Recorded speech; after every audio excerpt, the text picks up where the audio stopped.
یہ بات تو معلوم ہے کہ کثرت سے ذکر کرنے والوں کو بہت زیادہ اجر و ثواب ملے گا، بہت زیادہ انعام ملے گا، مغفرت ملے گی، اجر عظیم ملے گا، اور دنیا و آخرت میں سبقت لے جانے والے لوگوں میں سے ہوں گے۔ لیکن کیا مقدار ہے کہ اگر کوئی وہ کر لے تو وہ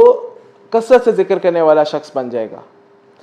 تو اس کی مقدار کے بارے میں اہل علم کہتے ہیں، جیسا کہ ابو عمر ابن الصلاح، امام ابن الصلاح جو مشہور معروف جو عالم ہیں، ان سے سوال ہوا کہ اس کی مقدار کیا ہے،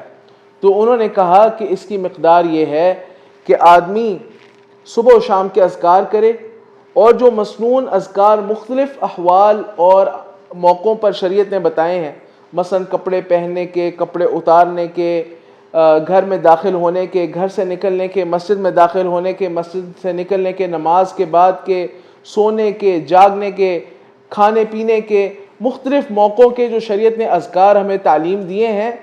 ان کی انسان پابندی کرے، ان کا خیال رکھے، تو ایسا شخص یقیناً